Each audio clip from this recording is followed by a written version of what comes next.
Bell बजाओ और समा की खबर से बाखबर हो जाओ। तो इससे क्या होगा? खबरें हो या रीएनएक्टमेंट या हो सुबह सवेरे के टोटके, समा की खबर चाहिए तो बेल बजाइए।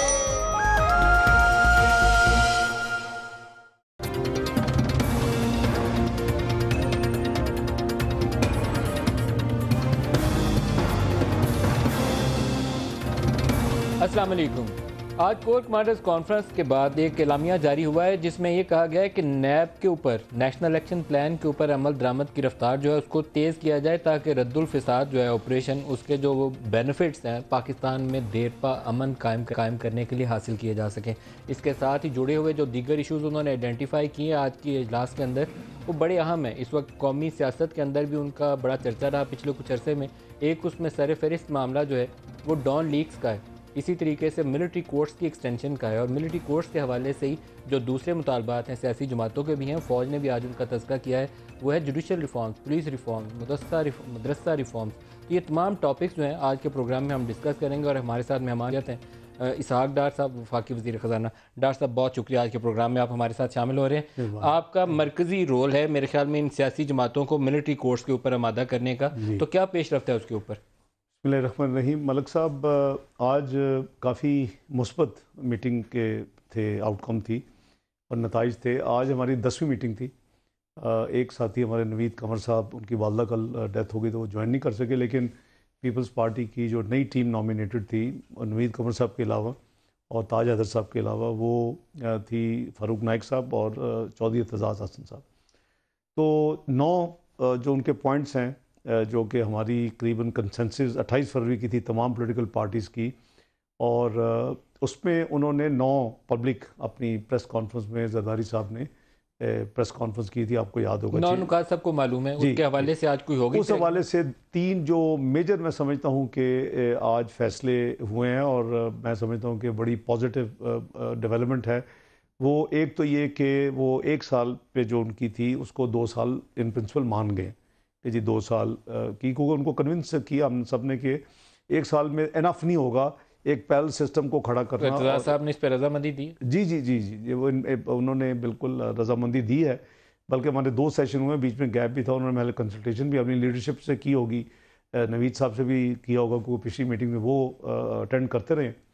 दूसरा जो था कि मिलिट्री कोर्ट्स में सेशन जजेस या एडिशनल सेशन जजेस बैठे साथ, तो वो एक हाइब्रिड सिस्टम था। वो फ्रैंकली वो बड़ा मुश्किल हो जाना था चलना, और इस पे भी हमने उनको कन्विंस किया और उनका मैं शुक्रिया अदा करता हूँ कि उन्होंने उस पर भी फिर ऑब्वियसली एक लिंक था कि अगर ये जो सेशन जज होंगे या एडिशनल सेशन जज, तो इनको अपॉइंट फिर respective chief justice of the province करेंगे। तो ये 3 चीज़ें तो रिजॉल्व हो गई हैं 9 में से।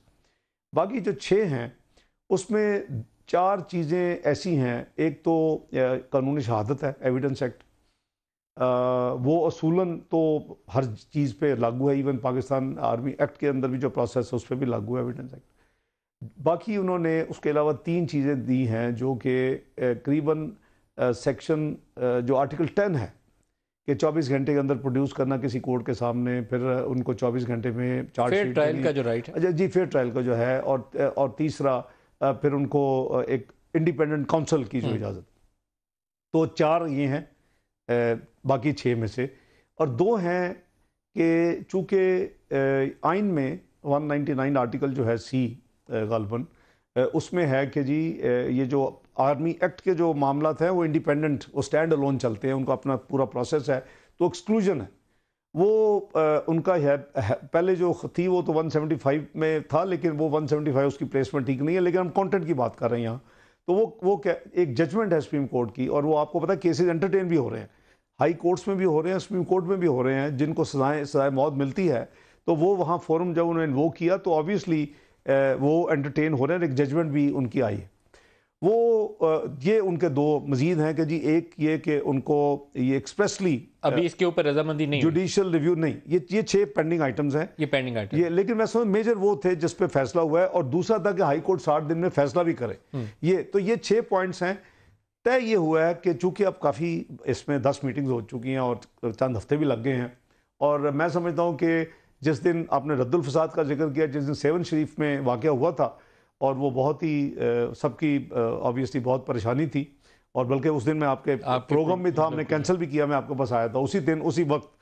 तो उस हवाले से उस दिन फैसला हुआ था कि जी हम कम वक्त में पाकिस्तान ने जो अपने ज़र्ब अज़ब की माशाल्लाह कामयाबियाँ हासिल की हैं नॉर्थ वज़ीरिस्तान में और नॉर्दर्न इलाका में, उसकी अब डोमेस्टिक भी क्लींजिंग की ज़रूरत है, क्योंकि कुछ एलिमेंट्स ऐसे भी थे जो अक्रॉस दी बॉर्डर भाग गए थे, कुछ एलिमेंट्स ऐसे थे शायद spread with in the country भी हो गए थे। तो एक आपने देखा कि रद्दुल फसाद के नाम पे उस दिन के बाद फौरी तौर के ऊपर फैसला हुआ और फिर गवर्नमेंट और मिलिट्री लीडरशिप एक पेज पे थी और सेवन शीप भी विज़िट हुआ, नवाब शाह भी विज़िट हुआ, आपने देखा होगा वो सारा यानी पब्लिक इंफॉर्मेशन है। तो आज ये फैसला हुआ कि कल, क्योंकि ज़ाहिर है कि साथी भी बोलना चाहेंगे, और कल नेशनल असम्बली में इंशाअल्लाह जो, क्योंकि ये 2015 में जो कंसेंसस हुई थी ये उसकी सनसेट क्लॉज थी जो 7 जनवरी 2017 को ख़त्म हो गई है। तो अब 2 साल की एक्सटेंशन की जो तरमीम है आईनी जी, वो आप कल सुबह कौमी असम्बली में पेश करेंगे? आईनी तरमीम भी और पाकिस्तान आर्मी एक्ट में भी दोनों तरमीम पेश करेंगे। 15 वाली वर्चुअली ऑलमोस्ट रिपीट होगी, ऑलमोस्ट रिपीट। JUIF मुखालफत कर रही है। ये देखें हर एक का ऑब्वियसली हक है, और इसमें 28 फरवरी को भी काफ़ी डिलिब्रेशंस हुई थी, और मैं समझता हूँ कि अब मज़ीद इस पर वक्त बहुत ज़्यादा खर्च करना, मैं ज़ाया तो नहीं कहता, खर्च करना शायद मुनासिब नहीं होगा। इसीलिए फ़ैसला हुआ है कि क्योंकि फिर साथी और पार्लियामानी लीडर्स अपना इजहार ख्याल भी करते हैं, तो वो शुरू हो जाएगा कल हम एक कोर बेसिक ड्राफ्ट, वही जो 15 वाला तकरीबन, और जिसमें कुछ चीज़ें जो अगर तयशुदा हैं वो हम कल पेश कर देंगे। फिर हर एक पार्टी का भी है कि वो उसमें फ्लोर पे भी अमेंडमेंट फ्लोट कर सकती है। नेशनल असम्बली से शुरू करेंगे। सेनेट का ओरिजिनल प्लान था कल प्रोग होने का, उसको भी एक्सटेंड कर दिया गया है, और अगले हफ्ते, ताकि दोनों हाउसेज में अगले हफ्ते से मंजूरी हो जाए, ताकि अगले हफ्ते एंड तक हम कोशिश करेंगे ताकि ये काम शुरू हो। फजलुर रहमान एब्सटेन या मुखालफत करना चाहें तो उसके बावजूद आप चाहेंगे कि अगले हफ्ते पास हो जाए? मौलाना फजलुर रहमान, हमारी कोशिश होगी। देखिए, एक यूनानिमस मैसेज आना बहुत जरूरी है, यूनाइटेड। ये तो आपकी तरजीह है। हाँ जी, अव्वलीन तरजीह है और रहेगी। इसी वजह से हमने पीपल्स पार्टी का भी इंतज़ार किया। जब 28 को सब पार्टीज मान गई और अगले दिन कैनल के इजलास बुला लें, मेरी गुजारिश पे सब ने माना कि 4 को चूंकि जरदारी साहब ने इजलास बुलाया। अगर मौलाना फजलुर रहमान की मुखालफत बरकरार रहती है तो आप उसके बावजूद भी इसको पास करना चाहेंगे? देखिए, इस तरह की आप अगर मुझे इस प्रोग्राम में स्टेटमेंट देंगे तो मेरे लिए उनको और मुश्किल हो जाएगी। मेरा ख्याल है, मैं ये कह रहा हूँ कि हमारी स्टेटेड पोजीशन है डॉक्टर साहब, आज अखबार में भी छपी हुई है। हम पूरी कोशिश करेंगे कि वो हमारे साथ रहे और हम यूनानिमसली इसको पास करें। आपको याद होगा पिछली दफ़ा भी उनकी ये एक इशू एक इन प्रिंसिपल थी, और उन्होंने फरमाया था इस कमेटी में कि पीपल्स पार्टी ने इत्तेफाक कर लिया उस अमेंडमेंट पे, लेकिन पीपल्स पार्टी ने बाद में अभी मल्टी पार्टी जो कॉन्फ्रेंस हुई उसमें भी इत्तेफाक नहीं किया। फजलुर रहमान साहब की मुखालफत की वजह क्या है?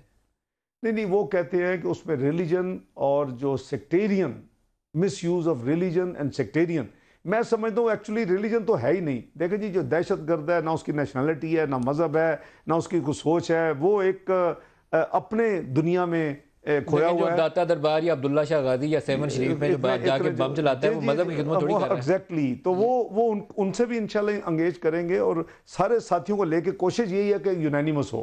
बाकी जो अल्लाह को मंजूर है, लेकिन अब टाइम मजीद मेरा ख्याल है कि हमारे पास नहीं है। इस पर काफ़ी ज़्यादा टाइम, मीटिंग्स हुई हैं, ब्रेनस्टॉर्मिंग हुई है। आज मेजर डेवलपमेंट मैं कहूँगा कि जो पीपल्स पार्टी ने जो 3 जो पॉइंट्स थे, जो कि वर्चुअली मेरे नज़दीक 3 पे एग्रीमेंट है, 6 अभी पेंडिंग है, इनफ्लेक्सिबल थे, बाकी 6 पे हम बात कर रहे हैं। थोड़े से इससे मिले जुले और इशू है। नैब के ऊपर, नेशनल एक्शन प्लान के ऊपर फौज कहती है कि अमल दरामद जो है साइमल्टेनियसली तेज करना पड़ेगा, फिर इसको देरपा अमन में मुंतकिल किया जा सकता है। उसके ऊपर क्या करेंगे मलिक साहब? उसमें ऑलरेडी ये पार्लियामानी लीडर्स की सारे पहली चंद मीटिंग थी जो कि सिर्फ नेशनल असम्बली के पार्लियामानी लीडर्स थे, ये नोटिफाइड कमेटी नहीं है।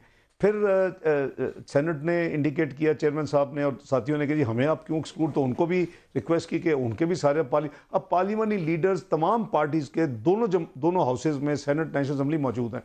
अब इसमें जो आपने फरमाया, इसमें हमने चूँकि जो डिस्कशन हुई कि 2 साल फिर गुजर जाएंगे तो फिर करना क्या है, उसमें नेशनल एक्शन प्लान पे मैं समझता हूँ कि काफ़ी मेहनत हुई है, काफ़ी अचीवमेंट हुआ है। कहीं X% होगा, कहीं Y% होगी अचीवमेंट, जो 20 मेन नेशनल एक्शन प्लान के जो पॉइंट्स हैं, किसी के नीचे शायद थोड़ी सी कम हो, लेकिन बहुत मेहनत हुई है, उसको हमें रिकग्नाइज करना चाहिए। मिनिस्ट्री ऑफ इंटीरियर ने काफ़ी एफर्ट की है, रेलेवेंट स्टेक होल्डर्स ने काफ़ी किया, लेकिन उस पर मजीद अमल रहा।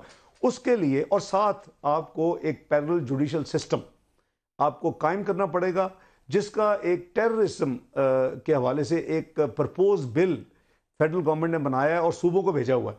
इसकी जो डिस्कशन हुई उसकी रोशनी में मजीद अमेंडमेंट अब की जा रही। वो बिल जो है वो तो डाउन द लाइन होगा, वो फिर एटीसी को एक्चुअली आपको रिप्लेस करेगा उस कानून को, जो यानी शुबहात हैं कि जी मिस यूज़ ना हो, सिर्फ जेट ब्लैक टेररिस्ट होने चाहिए, इसमें कोई यानी कहीं जो एंटी टेररिज्म का आपका लॉ या एंटी टेररिज्म कोर्ट्स हैं उनको आप नए कानून से तब्दील करके नहीं डालते। This is the road map. Terrorism के खिलाफ आप नया कानून ला रहे हैं। जी नई अदालतें बनेंगी अंडर वो तो पार्ट ऑफ द प्रोसेस है ना जी। एक रोड मैप इस कमेटी के साथ डिस्कस किया गया है। कई चीजें 120 दिन में होंगी, कई 180 दिन में होंगी, कई एक साल भी लगेगा। अब वो सिस्टम जो तैयार हो जाना चाहिए, क्योंकि 2 साल में 2 महीने तो गुजर चुके हैं ना, 7 फरवरी से आपने इसको देना होगा यानी इफेक्टिवनेस, ताकि बीच में गैप ना आए, क्योंकि प्रोसेस चल रहा है और वो इस वक्त रुका हुआ है 7 जनवरी को जी। तो वो मैं अर्ज कर रहा हूं कि उसमें जो एक ओवरसाइट कमेटी का फैसला हुआ है कि पार्लियामेंट के दोनों हाउसेस की एक ओवरसाइट कमेटी होगी, वो भी इसी काम के साथ ही होगी, ये नहीं कि फिर अगले सेशन में होगी।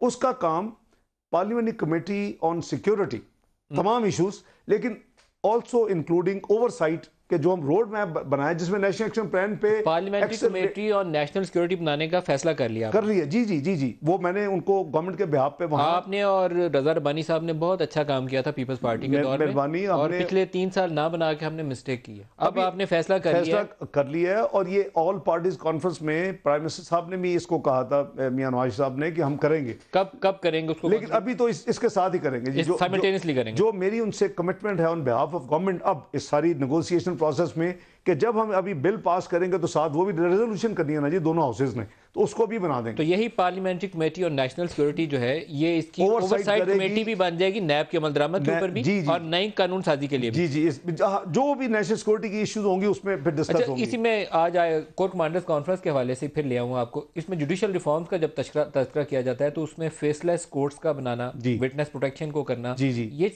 पुलिस रिफॉर्म्स को करना, ये बुनियादी चीजें आइडेंटिफाई की गई थी जो नहीं कर पाए, अब आप करेंगे? जी बिल्कुल। वो रोड मैप मलिक साहब वो है ये कि उसमें बड़ी तफसील के साथ डिस्कस हुआ है।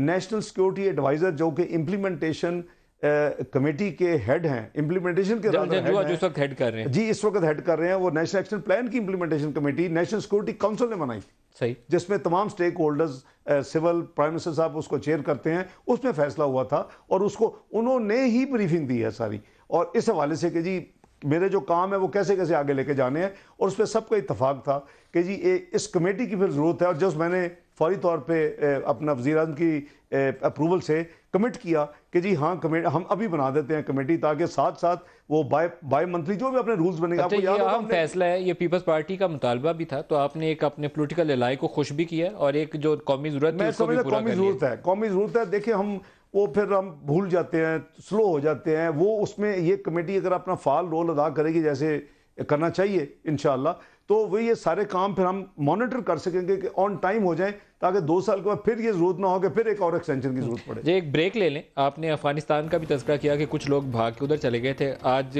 कोर कमांडर्स ने कहा कि इसकी पार्शियल फेंसिंग जो है उसको स्टार्ट करना पड़ेगा हमें बॉर्डर की। इसके ऊपर भी पूछेंगे आपसे, और जो लोग भाग के उधर चले गए हैं और पाकिस्तान में हमलावर हो रहे हैं उसका क्या कर सकते हैं। एक ब्रेक ले लेंगे, हमारे साथ रहिएगा।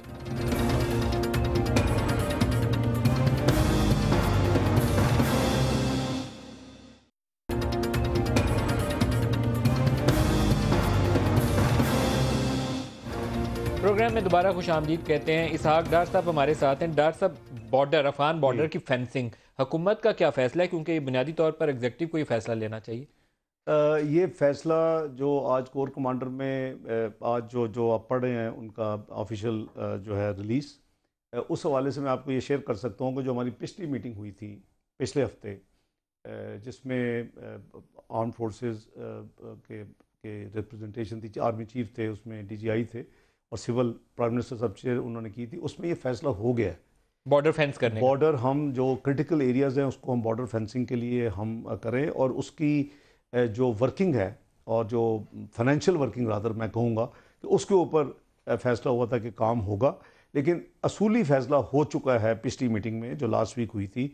सिविल मिलिट्री सारी लीडरशिप, खजाने की चाबी आपके पास है जी, आपके बगैर ये काम आगे चल नहीं लेकिन मैं बड़ा प्रोफेशनल तरीके से चलता हूँ ना। आई वांट टू नो कि मैं डोंट यानी डार्क में नहीं, पता होना चाहिए ना कि क्या है, फिर ही डिसिप्लिन होता है। हमने ये आपके जो ज़रबे अज़ब अल्हम्दुलिल्लाह जो TDPs और सारा किया था, अब देखें कि चूँकि एक प्रोफेशनल तरीके से बना था, उसके मैंने कैश फ्लोज क्वार्टरली हर चीज़, एक कॉपी फाइनेंस मिनिस्ट्री के पास, एक कॉपी पिंडी के पास, और हमने उसको फॉलो किया, कोई मसला नहीं। आप देखेंगे 28 विंग्स पहले रेज़ होने का हुआ, 29 विंग फिर रेज़ हुए, उनके TDPs के सब्सटेंस अलाउंस, उनकी वीट, उनके रिपेट्रिएशन, उनकी रिकन्स्ट्रक्शन, तो आप देखें स्मूथ काम हो रहा है ना। तो वो उस पर फाइनेंशियल वर्किंग की शुरू हो चुकी है, फैसला हो गया असूली कि जो क्रिटिकल एरियाज है टू बिगिन विद, वहाँ हमें ये बहुत वल्नरेबल एरिया है एटलीस्ट उनको सिक्योर किया जाए। जी वो फैसला पिछले हफ्ते हुआ, और कोर कमांडर में बिल्कुल उसमें अच्छा डॉक्टर साहब, आपका एक सेनेट में बयान था, उसकी मैं थोड़ी सी आसान लफ्ज़ों में वजाहत चाहूँगा। जो लोग उधर से पाकिस्तानी इलाकों पर हमलावर होते हैं और बड़े बड़े बम धमाके करते हैं, क्या आपने फ़ौज को इजाज़त दी है, ऑथोराइज़ किया है कि उसके ऊपर वो जाएँ और हॉट परसूट्स करें? देखें ये थोड़ा सा सेंसिटिव एरिया है, मैं समझता हूँ कि दोनों मुल्कों ने मिलकर काम करना है, और उस वक्त इतने लोगों के जज्बात हम समेत हाई थे जिस दिन 7 शरीफ का वाक़या हुआ, और मैं आपके पास उस वक्त यहाँ बैठा हुआ था, और हम प्रोग्राम पे कैंसिल किया क्योंकि उस वक्त किसी का दिल नहीं कर रहा था। तो वो जो है वो हमने उनको लिस्ट दी है, गवर्नमेंट ऑफ पाकिस्तान ने 76 ऐसे लोगों की कि जो वहाँ बैठ के, क्योंकि एविडेंस है, तफसील में नहीं जा सकता फॉर सेंसिटिव रीजंस, कि जिन्होंने लाहौर का वाक़या करवाया, जिन्होंने 7 शरीफ का वाक़या जहाँ से हुआ, जहाँ से पेशावर का वाक़या हयाताबाद का हुआ, कराची समा की DSNG पे जो अटैक हुआ, कराची समा की हुआ, आपके जो DSNG पे, तो वो शवाहिद मौजूद हैं। और उसके पीछे जो हमारी इंफॉर्मेशन है कि एक से ज़्यादा फ़ौरन हाथ उसके पीछे पुष्ट बनाई है उस काम के लिए। इंडिया और अफगानिस्तान का नेक्सस उसमें नजर आता है सादा लफ्ज़ों में, और TTP को इस्तेमाल किया, लेकिन पीछे रॉ और NDS का नेक्सस। अब ये है कि उनको चूंकि दिया है, उनको एंगेज किया है, बॉर्डर बंद किया है। अब देखें कि होपफुली अगर उनका को होगा इसी तरह का कोई विश लिस्ट या कोई नाम या कोई, पाकिस्तान विल एंटरटेन, लेकिन हमें दोनों मुल्कों को, अफगानिस्तान पाकिस्तान को, ये समझ लेना चाहिए कि हमारा अमन जो है वो इंटरडिपेंडेंट है। अगर यहाँ नहीं होगा तो वहाँ नहीं होगा, वहाँ नहीं होगा तो यहाँ नहीं होगा। आपने फौज को हॉट परसूट्स की ऑथोराइज की है? उनको प्राइम मिनिस्टर साहब की फुल बैकिंग और अथॉरिटी है कि जो इसमें अप्रोप्रिएट एक्शन हो। मसलन आपने देखा कुछ हुए भी हैं हमारे जो ड्यूटन लाइन के क्रॉस कुछ फौज ने स्ट्राइक्स की हैं, दूसरी तरफ की हैं कैंप्स के तो ऊपर, वो हमारे लिए अनअवॉइडेबल थे। ये नहीं हो सकता कि पाकिस्तानी 125 हमारे बहन भाई शहीद हो जाएं, बच्चे शहीद हो जाएं, और पाकिस्तान जो है हुकूमत और पाकिस्तान की अफवाज खामोशी से बैठी रहे कि जी ये एक लाइन है, सामने नजर आ रहे हैं तो few hundred yards. Policy decision कि अगर दूसरी तरफ कैंप, अगर इस तरह की विजिबिलिटी होगी तो ऑब्वियसली आर्म फोर्सेस एक्शन लेगी, और लिया उन्होंने एक्शन लिया। जी लिया। अच्छा, एक बड़ा इंपॉर्टेंट है, आज स्वामी असीम आनंद जो समझौता एक्सप्रेस की बर्निंग हुई थी उसके ऊपर कन्फेस किया था जब वो पकड़ा गया था कि इंतहा पसंद हिंदू तंजीम और एक उनका सर्विंग आर्मी कर्नल था, कर्नल पुरोहित, वो पकड़े गए थे लोग, लेकिन बाद में उन्होंने कवर अप किया और सारा कुछ उन्होंने रिहा कर दिया उसको। स्वामी असीम आनंद के मसले के ऊपर हमें प्रोटेस्ट नहीं करना चाहिए? 50 से जायद मुसलमान जिंदा जल गए थे समझौता एक्सप्रेस में। जी इस पे फॉरेन ऑफिस इसको हैंडल कर रहे हैं इस मैटर को, और इंशाल्लाह आप देखेंगे कि प्रॉपर प्रोटेस्ट और प्रॉपर जो एक्शन है वो इंशाल्लाह हमारा फॉरेन ऑफिस लेगा। जी इंशाल्लाह। आज एक और कंट्रोवर्शियल आपके पोलिटिकली मामला अगर देखें तो उसमें बाज़ का तनाव वाली चीज़ें भी आ जाती हैं। उसमें डॉन लीक का एक मामला था, बड़ा तनाव वाला था, और लगता ये था कि हुकूमत के अंदर बैठे हुए 1-2 लोगों के ऊपर शक किया जा रहा है, और एक मिनिस्टर को हटा दिया गया, परवेज़ रशीद साहब को, कि डॉन अखबार के अंदर खबर छपवाई गई थी कि हमें इंटरनेशनल आइसोलेशन फेस करनी पड़ेगी अगर फ़ौज ने इन तंजीमों के खिलाफ कार्रवाई ना की। वो एक डिवाइड नज़र आई बड़ी वाज़े तरीके से। आज कोर कमांडर्स कह रहे हैं कि दोबारा वो डॉन लीक्स डिस्कस कर रहे हैं, उसकी रिपोर्ट किधर है? किन लोगों के खिलाफ क्या एक्शन प्लान किया आपने? देखिए मलिक साहब, ये थोड़ा सा ऑब्वियसली सेंसिटिव इशू रहा है, और मैं समझता हूँ कि बदकिस्मती है कि चाहे वो नेशनल सिक्योरिटी काउंसिल की मीटिंग हो रही हो, या फिर कैबिनेट की मीटिंग्स हो, या फिर एक्निक की मीटिंग हो, या फिर ECC की मीटिंग हो, वर्बिटम चीज़ें जो हैं वो मुझे नहीं समझ आ रही कि कैसे निकलती हैं। ये मैं समझता हूँ कि हमारी इंटेलिजेंस एजेंसीज़ की जिम्मेदारी है कि वो इंश्योर करें कि इस टाइप के जो मीटिंग्स वेन्यू है उसको प्रोटेक्ट किया जाए, क्योंकि मुल्की मामलात को जब डिस्कस करते हैं तो ये तवक्को नहीं करनी चाहिए कि अगले दिन वो अखबार की जीनत बनेगी। एक तो ये असूली, दूसरा ये कि आपने देखा कि एक इंडिपेंडेंट कमीशन सेटअप किया गया, नोटिफाई किया गया, जो कि एक क्रेडिबल जस्टिस आमिर रज़ा, सब लोग उनके एहतराम करते हैं, उनके नीचे तीनों एजेंसीज़ के रिप्रेजेंटेटिव और 3 सिविल साइड से, एक सेक्रेटरी इस्टेब्लिशमेंट और 2 दूसरे अदारों के, फाकी मोहतसिबिन पंजाब एंड इस तरह। तो वो कमेटी मैं समझता हूँ कि अपना काम ऑलमोस्ट मुकम्मल करने के करीब है। मैं इसलिए कह रहा हूँ कि गालिबन हाई कोर्ट में किसी ने, लाहौर हाई कोर्ट में रिट की थी और मैंने अखबार में पढ़ा था कि वहाँ 13 तारीख है नेक्स्ट, तो पिछली तारीख पे शायद उन्होंने लेकिन हमने सुना है कि उसमें आईएसआई और एमआई वाले जो नुमाइंदे हैं उन्होंने उस रिपोर्ट के ऊपर साइन करने से इनकार कर दिया, क्योंकि उनका ख्याल है कि पूरी फैक्ट फाइंडिंग नहीं। ये सुन रहे हैं हम नहीं बातें? नहीं, मैं ये देखो, स्पेकुलेशन तो मलिक साहब आपको पता है होती रहती है, और हमें, आपको, मुझे कम से कम स्पेकुलेशन का अच्छा खासा अंदाज़ा है कि लोग ऐसे स्पेकुलेट करते हैं। इसको इंशाअल्लाह मुझे कभी उम्मीद है कि बड़ी जल्दी को, ये तो यूनानिमस रिपोर्ट आनी चाहिए। कल्प्रिट था कौन? आपने कहा कि एजेंसीज को आई कांट से, ये रिपोर्ट बताएगी ना जी, ये रिपोर्ट बताएगी। क्योंकि उस वक्त 3 लोगों के नाम थे, मैं नाम नहीं दोहराता आज के प्रोग्राम में, लेकिन परवेज रशीद को सिर्फ इसलिए हटाया गया था कि वो खबर को रुकवा नहीं सके। ये इल्ज़ाम नहीं था कि खबर उन्होंने लीक की है, इल्ज़ाम 3 और लोगों के ऊपर आया था। नहीं, तो देखें ना, मेरा ख्याल है हम उस कमेटी को भी प्रेजुडिस करेंगे अगर आप और मैं, खासकर मैं।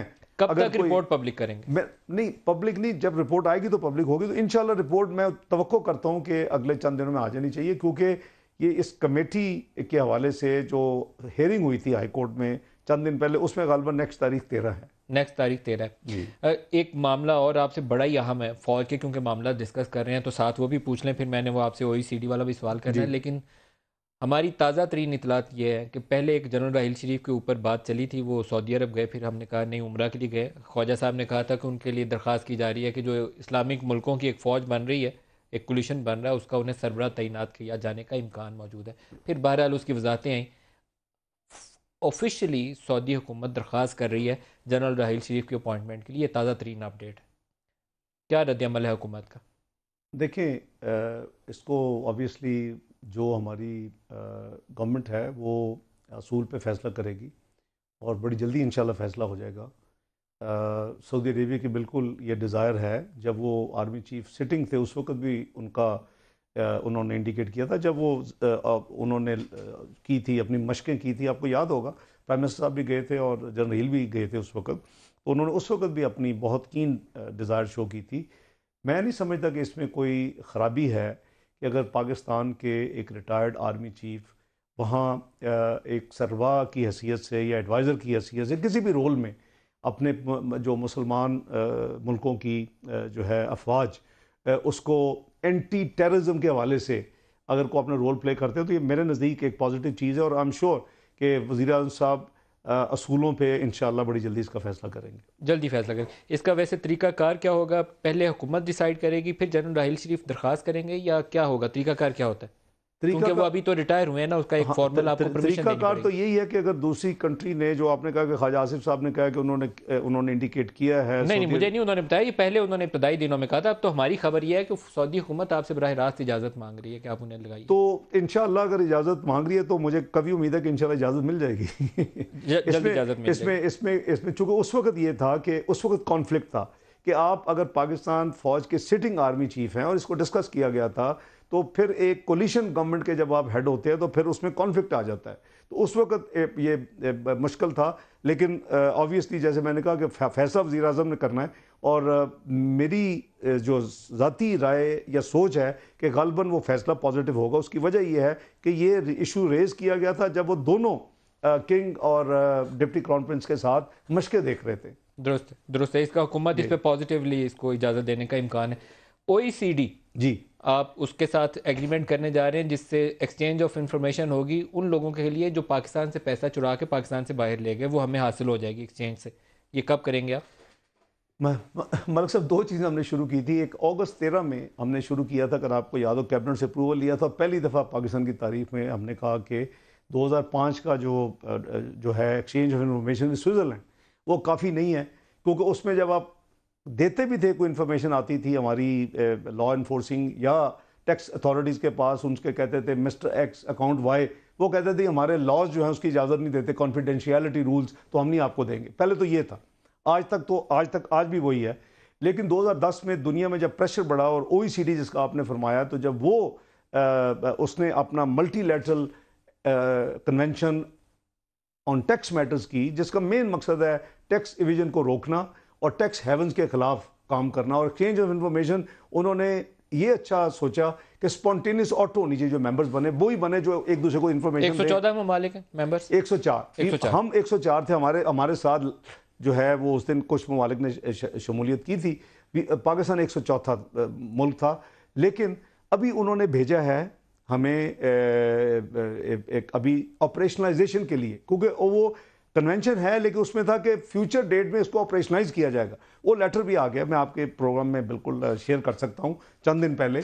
और उन्होंने कहा जी 7 जून को हम इसको साइन करना चाहते हैं, वो ममालिक 104 में से जो कि 18 का साल होगा पहला, कि उस साल की जो इन्फॉर्मेशन होगी 1 जनवरी टू 31 दिसंबर 2018 वो 2019 में एक्सचेंज हो।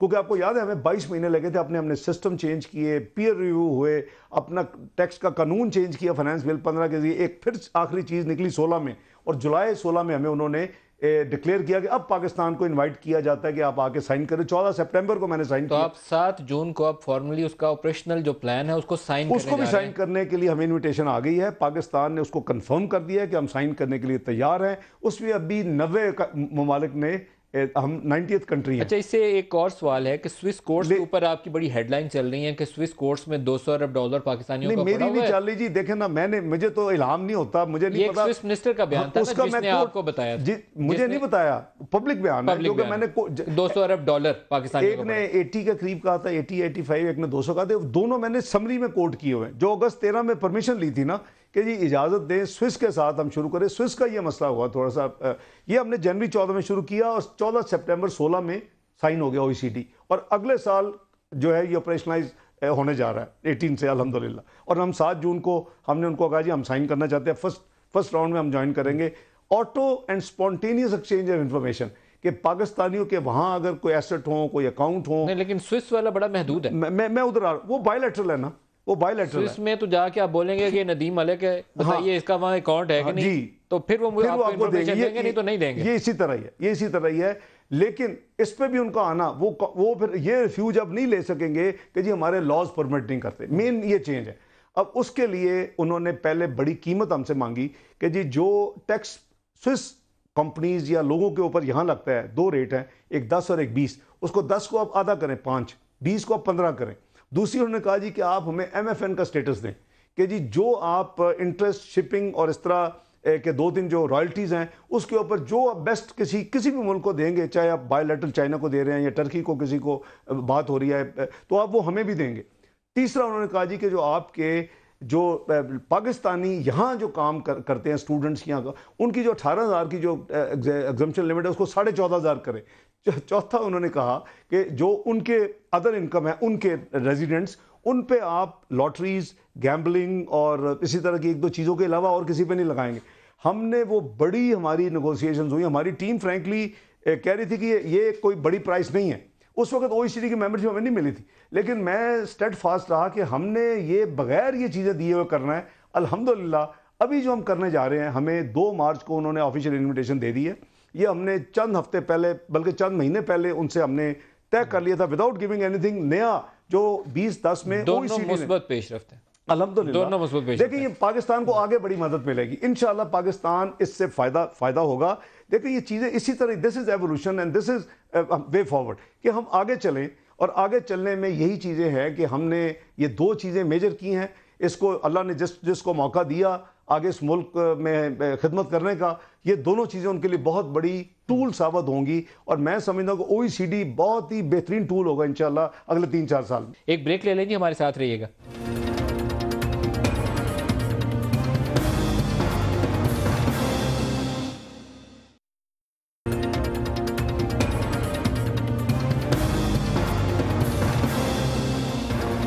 प्रोग्राम में दोबारा खुश आमदीद कहते हैं। इसहाक डार साहब हमारे साथ हैं। पनामा 1-2 रोज़ में सुन रहे हैं कि फ़ैसला आने वाला है। पहला सवाल जो है मैं थोड़ा सा हट के करूँगा, आपने कॉन्टीजेंसीज क्या प्लान की हैं? इसकी कॉन्टीजेंसीज होती हैं, बड़ा फ़ैसला आने वाला हो और वो भी सिटिंग प्राइम मिनिस्टर के हवाले से, तो उसके लिए हुक्मरान जमात हमेशा कॉन्टीजेंसीज प्लान करती है। आपके जहन में क्या कॉन्टीजेंसीज है? देखिए अल्लाह ताला के फजल व करम से प्राइम मिनिस्टर साहब का नाम कहीं डायरेक्टली नहीं है, और हमें अल्लाह के हजूर और सुप्रीम कोर्ट से इंसाफ की तवक्को है। फ़ोटो कॉपीज़ पे फैसले नहीं होते और विश लिस्ट पे फैसले नहीं होते, फैसले होते हैं हार्ड फैक्ट्स पे। और वो जो उन्होंने अपनी तफसील अपना डिफेंस सारी आ चुकी है, वो जमा करा दी है। जो भी फैसला होगा हम उसको ऑब्वियसली एक्सेप्ट करेंगे। मैटर सब जुडिस है, फैसले का इंतज़ार है। तो जहाँ तक कंटिजेंसी प्लान है वो मैं समझता हूँ कि उसकी इसलिए ज़रूरत नहीं कि हम बड़े कॉन्फिडेंट हैं कि प्राइम मिनिस्टर का मामला बिल्कुल क्लियर है और किसी कंटिजेंसी की होपफुली ज़रूरत नहीं होनी चाहिए। 3-4 चीज़ें हैं डॉक्टर साहब, क्योंकि लॉ में पाकिस्तान में लॉ मिनिस्टर से ज़्यादा आपकी वाकफियत है। नई कानून साजी सारी आप करते हैं। 18वीं तरमीम में भी बड़ा मेरे ख्याल में आप मूवर एंड शेकर जो थे 2-3 बंदे, उनमें से एक आप थे। ज़बानी होंगी सारी आपको चीज़ें। जिन प्रॉपर्टीज़ का इल्ज़ाम था वो शरीफ फैमिली मान चुकी है। मैं आपको उस बहस में नहीं ज़्यादा घुसाऊंगा कि किसकी हैं या किसकी नहीं है। कोर्ट के सामने अब 3-4 ऑप्शन बड़ी क्लियर हैं। एक तो हुदैबिया वाला मामला आया था, केस ओपन करते उसका तो उससे प्रॉपर्टी से कोई ताल्लुक नहीं है, प्रॉपर्टी से नहीं, लेकिन वो इस केस का हिस्सा बन गया। हेयरिंग के अंदर दोनों वकला ने बार बार उसका तज़किरा किया। जी, हुदैबिया रीओपन हो सकता है, कमीशन बन सकता है जो उस प्रॉपर्टीज की ओनरशिप शरीफ फैमिली मान चुकी है, सिर्फ कंपनीज का डिसाइड करना है। उन्होंने एविडेंस दिया ना जो उसकी कि कैसे हुई है ओनरशिप। वो तो अब ये एविडेंस देखे ना, ये तो that evidence is not good. Honourable वो कतरी खाते ना जी, कतरी खाते तो नहीं माना जाएगा। ऑनरेबल कोर्ट का मलिक साहब आप और मैं तो फैसला, उन्होंने जज मोअज़्ज़ज़ जज साहबान फैसला करेंगे, उनके पास एविडेंस है, खुद फैसला करते हैं। या आप सोच रहे हैं के ऊपर अगर फैसला हुआ तो हमारा टैक्स सिस्टम तबाह हो जाएगा। ये सुप्रीम कोर्ट से आप तो हुकूमत रखें, उस कतरी खत की कॉपी के ऊपर अगर वो सारा कुछ मान ले, उन्हें कोई इन्वेस्टिगेट करने के लिए फोरम बनाना पड़ेगा। हो सकता है मैं ऑब्वियसली मैं प्रीवी नहीं हूँ अगर आपकी ऐसी इन्फॉर्मेशन है, लेकिन मेरा ख्याल है आप कह रहे हैं कि चंद दिनों में आएगा, तो लेट्स वेट एंड थोड़ा सब्र का मुजाहरा करें। इंशाल्लाह अल्लाह ताला के हाँ इंशाल्लाह अंधेर नहीं है और सही फैसला आएगा। मैं तो बड़ा पुरुमीद हूँ कि इंशाल्लाह फैसला बड़ा अच्छा आएगा और बड़ा फेयर फैसला आएगा जो होना चाहिए। चीज़ें हैं जो मुझे सुप्रीम कोर्ट से तवक्को है कि सुप्रीम कोर्ट उसके ऊपर ज़रूर काम करे। एक है हमारे यहाँ नैब, ये जो नेशनल अकाउंटेबिलिटी ब्यूरो है, इनएफिशिएंट इदारा FIA, और इसी तरीके से FBR के पास स्कोप मौजूद था। आपने जिक्र किया कि $7.6 बिलियन पाकिस्तान से UAE की मार्केट में चला गया। अभी आप OECD से इंफॉर्मेशन लेने का काम कर रहे हैं। ये इदारे हमारे यहाँ काम नहीं कर सके, नैब नहीं कर सका। ये इसको SOPs तय करने चाहिए सुप्रीम कोर्ट को अपने ऑर्डर के अंदर। मलिक साहब मैं समझता हूँ कि इस वक्त जो कवानीन मौजूद हैं, 91 का ऑर्डीनेंस, 92 का इकनॉमिक रिफॉर्म एक्ट, 2001 का फिर पैरा जो जनरल मुशर्रफ और शौकत अजीज़ साहब ने किया, वो उसके तहत आप आज भी आप डॉलर अकाउंट खोलते हैं, अपना टेक्स्ट मनी इवन उसमें कन्वर्ट करते हैं और वो ले जाते हैं। इंडिया में नहीं है, इंडिया में कैपिटल कंट्रोल है। आप उस मुल्क से या अपने मुल्क से जो आप अर्न करें, आप उसको कैपिटल ट्रांसफ़र या कैपिटल एसेट्स ट्रांसफ़र की इजाज़त इंडिया में नहीं है, हमारे मुल्क में है। आपने वो रिपोर्ट पढ़ी है? $10 अरब पाकिस्तान से बाहर पैसा वो एक बड़ी ब्रॉड किस्म की रिपोर्ट है। उसका मतलब है कि जो आपकी चीज़ें लोग ले जाते हैं अफगानिस्तान इस तरह का, वो बड़ा ब्रॉड किस्म का है सर। लेकिन even then the amount is share amount is very large, $10 billion. It's not cash. मैं देखें वो हर इकोनॉमी है, उसमें तो बहुत बड़े बड़े फिगर्स हैं, 50, 60, 100, 100 इतने, उसमें बहुत पाकिस्तान का तो बड़ा वन ऑफ द लोएस्ट है। मैं उस बहस में गए बगैर मैं ये कह रहा हूँ कि आपको अपनी, मेरा ख्याल है और हम इंशाअल्लाह मैंने प्राइम मिनिस्टर से बात भी की और इंशाअल्लाह मैं इसको परसू भी करूँगा, हमें अपने इन लॉज को रिव्यू करने की ज़रूरत है। एक तरफ तो आपने 5 मिलियन से ऊपर इन्वेस्टमेंट अगर करनी है किसी मुल्क में तो लंबा चौड़ा प्रोसीजर है। आप ECC में लाएंगे, फाइनेंस मिनिस्ट्री आएगी, स्टेट बैंक देगा। दूसरी तरफ आपके ये 2 लॉज हैं कि आप उधर से उधर पैसे जमा कराते हैं और उसके बाद आप उसको ट्रांसफ़र कर देते हैं, और ये 7.6 इसी तरह ट्रांसफ़र हुआ है, $7.6 बिलियन 5 साल में। 5 साल में it is almost 800 billion rupees. जी 5 साल में ये इसी तरह, ये हमने डाटा इकट्ठा किया सारा। मलिक साहब ये हमने डाटा इकट्ठा किया। आपको इससे इतना टैक्स मिल सकता है? नहीं, ये जस्ट इमेजिन कि आप इसके ऊपर टैक्स ही लगा देना, परमिशन ले और फिर जाएं। आप अस्यूम करें मलिक साहब कि अनटैक्स्ड होगा। मैं आपको बताऊं कि ये टैक्स मनी से भी हो सकता है, और मैंने कई प्रोफेशनल से बात की है, कई ये तो assumption है ना, ये तो assumption है कि टैक्स हो सकता है, टैक्स भी हो सकता है या कॉम्बिनेशन भी हो सकता है कि कई लोगों ने टैक्स मनी, मैं किसी का नाम नहीं लेना चाहता, लेकिन इस चीज के ऊपर एक कौम को फैसला करना होगा। मुझे याद पड़ता है लास्ट टाइम मुझे आपसे पता चला कि एक बहुत बड़ी शख्सियत, आपने उनका केस पकड़ा जो पाकिस्तान से बाहर $100 मिलियन से भी ज्यादा छुपाना चाहते थे, आपने पकड़ के उनसे टैक्स वसूल किया। अब वो बिल्कुल नहीं, अभी वसूल कर रहे हैं 5.8 बिलियन वो टैक्स देंगे, जो कि अदरवाइज 3 बिलियन के से भी कम था। तो ये इसहाक डार ने केस पकड़ा, या आपके लॉ को पकड़ना चाहिए? मैं समझता हूं आपका लॉ इस काबिल होना चाहिए ये लेकिन अभी जो मेरी जो कह लें कि उसमें एक professionalism as a chartered accountant काम आया, लेकिन वो लॉ ही के जरिए एफपीआर या दूसरे इदारे और वो मान गए। दे फाइनली लॉ कब तक अमेंड करेंगे इस चीज को? ये इस चीज को देखिए, इसमें तो सबकी कंसेंसस में ये मिलिट्री कोर्ट्स ये 2-3 चीजें जरा कर लें। बजट से पहले मेरी कोशिश होगी कि एक तो इंतखाबी इस्लाहात हम मुकम्मल करें, क्योंकि आपने देखा कि एक पार्टी को हमेशा इस चीज़ का इंतजार होता है कि व्हाट नेक्स्ट। अभी पनामा गवर्नर कहा जी हम ईसीबी के खिलाफ लॉन्ग मार्च करेंगे, इंतखाबी इस्लाहात के बगैर इलेक्शन ही नहीं लड़ेंगे 18। तो वज़ीर आज़म साहब की भी ख्वाहिश है और हम आप 1.5 साल काम किया, 76 का लॉ और 9 कवानीन हम उसको कंबाइन कर रहे हैं। वो इंशाअल्लाह हम कोशिश करेंगे जो ही मिलिट्री कोर्स का काम खत्म होता है नेक्स्ट सेशन में इंतखाबी इस्लाहात का काम शुरू कर दे। इस पे मैं कंसल्टेशन सबसे करूंगा। यहाँ से कमाया हुआ, यहाँ से इनहेरिट किया हुआ इन 2 कवानीन को इस्तेमाल करके आप अगर बाहर बेचते हो तो मैं समझता हूँ उस पर पाबंदी लगानी जरूरी है। मैं सबसे ज्यादा मैं खुश हूँ ना, मेरे ऊपर करंट अकाउंट डेफिसिट का प्रेशर आता है, पैसा जो बाहर ले जाया जा रहा है उस पर पाबंदी लगानी जरूरी है। जी बहुत अच्छा है ये बयान। आई होप कि आप बजट के अंदर इसके ऊपर एक्चुअल बस आप दुआ करें। मेरी क्लैरिटी है, बाकी जमातें अगर मुझे सपोर्ट करें तो मैं समझता हूं कि हमें ये करना चाहिए इंशाल्लाह। इसाक डार साहब, वफाकी वज़ीर ख़ज़ाना, बहुत शुक्रिया आज के प्रोग्राम में आप हमारे साथ रहे। आज के लिए इतना ही, इजाज़त दीजिए, खुदा हाफिज़।